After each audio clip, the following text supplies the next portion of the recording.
Hey Nice Girls, how are we doing tonight? Jennifer Lane here, creator founder of Nice Girls Finish Last, where we help ladies build their side hustles to six figures. Let's get started with today's Girl Talk Tuesday. What I wanted to talk about today was what to do when sales are low, when you're going through a little bit of a drought, when suddenly you're just not seeing the money come in, whether it just be a slow period, whether maybe you haven't been as consistent, whatever the case may be, you need to boost the revenue coming in. Now, here's what you don't want to do, okay? You don't want to panic. You don't want to start reinventing your whole entire business thinking, wow, this just doesn't work and I better start changing up everything that I currently do. Don't get discouraged and start thinking about how maybe your business sucks and you want to throw in the towel and you're done with this and it's time to quit. These are the things you don't want to do, not just yet. Now, personally, when I've gone through seasons like this, I have learned to become a little bit excited about it because I like the challenge. One of the things that I absolutely love about business is the fact that you get to constantly challenge yourself and try to outbeat yourself from previous records, from previous months, previous goals that you set. And if you don't get that same kind of excitement, you're doing something wrong. Or maybe business may just not be for you because it is a competition, whether it's against competitors or whether it's just a competition for yourself. Either way, it's fun to have that challenge. And I love to see a new level of production in what I do. And I hope that you feel the same way. So don't get discouraged when you see you're going through a little bit of a drought and a slow period. Get excited about it because it's time to do something challenging. It's time to not reinvent the wheel, but it's time to try something new to get those sales up. So what are you supposed to do? What you want to do is create an irresistible offer. That is what you want to do. And in business, you should forever be evolving and learning and growing.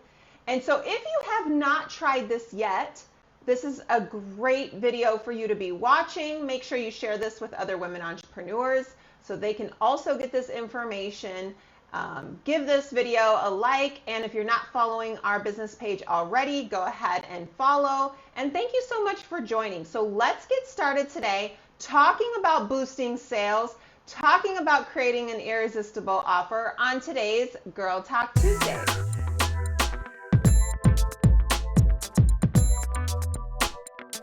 All right, ladies, thank you so much for joining. Like I said, please make sure to like this video, comment, let me know where you're tuning in from, and don't forget to share this video for other women entrepreneurs who may also be struggling. I know there's many of you out there really trying to build another source of income, or maybe just completely replace your current source of income, maybe that job that you don't like to go to, and so on. So it's important that you share this for them to get this information. If you find yourself in a position where you're ready to get help, and you don't want to have to figure out and brainstorm and do everything on your own, but you'd rather have a professional take care of it, go to nicegirlsfinishlast.com after this video, sign up for a free business and marketing strategy call with myself, and we can discuss your options. I can answer questions for you, see where you've been struggling, give you some pointers, and point you in the right direction. No obligation at all. So go to nicegirlsfinishlast.com when you're done with this video and get that set up. So what is an irresistible offer? Well, first of all, your irresistible offer should be at least two things: giving out way more stuff or value than you're charging. Who can resist when you're getting so many things that may feel almost like a bunch of freebies for hardly nothing? It's hard to pass up. If I said, when's the last time you took a vacation? And you said, oh my gosh, it's been a few years. All right, awesome. What if I sent you right now, your family of 4, plane tickets 4 days at a resort and tickets to Disney World right now for $1,000. That's like a complete no-brainer. You better get that $1,000. So an irresistible offer is intended to get people to act now. And the way you typically would get someone to do that is to be giving out way more than you're actually charging for. The value is up here, the cost is down here. 2, basically, there's no risk. Like, they're getting so much for what they're investing, for what they're paying for. They're not losing out at all. You, as a business owner, are the one that looks like you're losing out. And maybe you're not making much of a profit with this irresistible offer. But I will tell you one thing, a buyer is a buyer is a buyer. Someone who buys from you will continue to buy from you as long as you didn't disappoint them. And as long as you deliver what you promised and what you said you would, there's no reason why they should be disappointed. So those are the 2 main things that an irresistible offer has that's going to get people to take action. Now, mind you, who are the people that are going to take action? First of all, if you're extremely new in business, then you first need to figure out and understand a target audience, a target market. So you should be advertising and promoting your business to the right types of people that would be interested and or need what it is that you sell. So that's first thing. But if you've got people on your list that have just never bought from you, or haven't bought from you in a long time, or have been watching you and never took any kind of action at all, but they do fit in your target, this irresistible offer is going to be, well, irresistible that they can't pass it up. And that's what you want to do. If you want to see the boost in sales, if you want to see people take action, if you want to get those repeat customers, those repeat buyers, and if you want to get brand new ones, you have to offer them something that is hard to pass up. Also, you want to make sure that this offer has some kind of a deadline. You're not going to give them the whole year to take on this opportunity, right? So there has to be a call to action and a deadline with that. Is there going to be a limited availability? Is there going to be a deadline as far as a date goes? Those are the things you need to figure out and have ready. And then you keep pushing that. So what you want to do once you've figured out what that irresistible offer is going to be is you want to put together a campaign, which is pretty much a series of events that you're going to do in order to lead to that sale. How do you do that? Well, I do this for my clients. I take the hard work out of it for my clients, take that burden off their shoulders, but I also train and walk them through how to do it. So when they are completed working with me for whatever period of time, they can do this on their own and they do it right.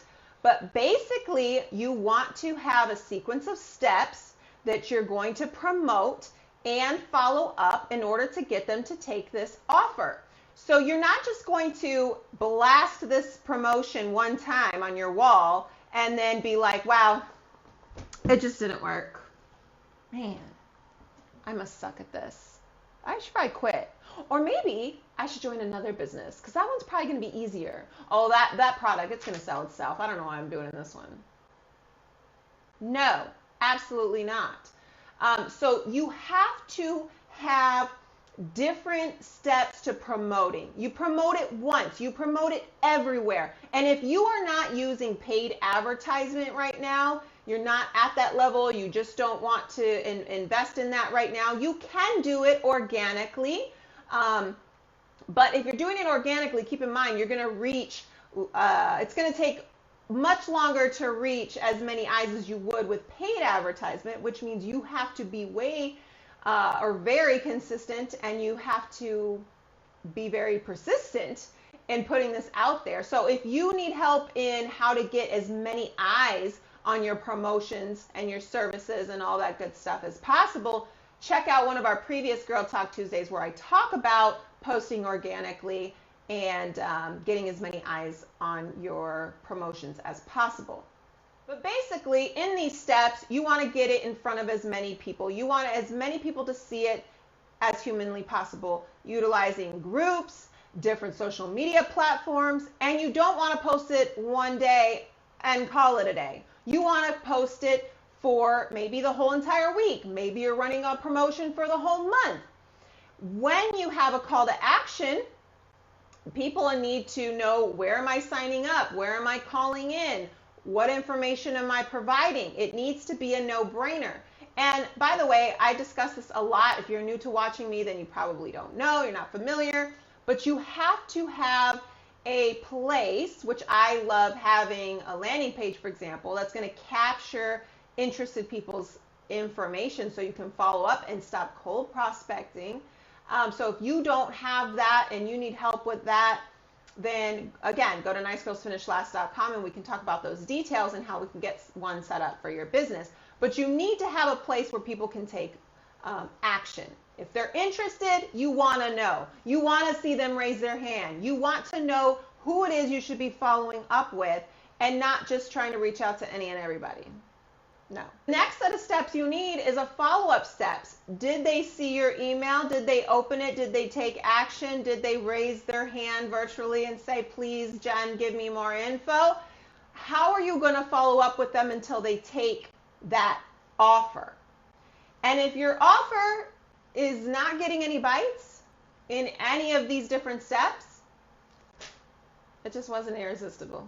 You're going to have to go back and think about it all over again and get creative all over again. A lot of marketing has to do with creativity, psychology, math. You have to know the numbers. You have to know how people work. You have to understand your market. All of these things, it's not, let me wing it. I had a meme that I created a long time ago that said the only thing you should be winging is your eyeliner. You shouldn't be winging anything in business. If you don't see results in your business, it's because you're winging it. It's because you're like, maybe I'll just post a Facebook event. Oh, maybe I'll show up at this networking event. Oh, maybe I'll go talk to these ladies over here and join this club or whatever, and I'll just get referrals and word of mouth and na. And at the end of the day, nothing really comes of it. And you're wondering, like, either I'm not good at business or my business just isn't good enough. The reality is you don't know how to market. A lot of people that come to Nice Girls Finish Last and hire me on is because they don't want to have to figure this out. They went to school to learn whatever profession they wanted to learn, or they got a job from an early age and built their career that way, or they're a stay-at-home mom, or whatever the case may be. They did not learn anything when it comes to sales and marketing. So why try to become the expert when you can just hire the expert and see the results versus months and years of trial and error? And if you're not doing it right, it's not just going to be trial and error. It's just going to continuously be error. So if you are someone that's like, yeah, why am I trying to be the expert? I don't know. Then reach out and we can talk. But you have to make sure you have a series of steps from the way you promote, the way you have them sign up to say they're interested, and the follow-up. If you do this correctly, then you will get, one, brand new customers who have never bought from you before. Two, repeat customers that haven't bought for a while and ready to buy again, because how can they pass this up? And three, recent customers who now want to buy more, who now want to invest in more of your products or services. Because again, what you put out there, if they were even just a tiny bit interested in what you have to offer, what you're selling, this would be the time for them to take action. An irresistible offer doesn't have to be something that's like 20 bucks. No one said it had to be low in cost. It could very well be $1,000. It could be $500. It could be $200. It could be $20. But the point is it's how much more value, products, service that you're putting out there in this package that they're getting for that cost. If something's worth 10 grand and they're getting it for 2 grand, that's an irresistible offer. So you have to know and understand your market. You have to understand what it is that you sell and what you can mark something out, what you could price it at, what you can get away with without losing. But just know that even if you don't make much of a profit off this irresistible offer, you will make it in the upcoming months. And years as you go on, because now that they finally got their feet wet and they finally bought, they're going to want to buy some more. I talk about this in videos all the time about building that credibility. We had a video maybe a couple months back on creating not a following, but creating long-term customers that they know you, they trust you, they know you're the woman to go to when it comes to fill in the blank with your business, and they will keep coming back to you. So ladies, I hope this helped. I hope it opened your eyes. If you want help with this, again, go to nicegirlsfinishlast.com and let's talk. And feel free to reach out and ask questions on our business page. Comment below if you have any. We'll be happy to answer them. Make sure to share this. Thanks so much for joining, and catch us on the next Girl Talk Tuesday.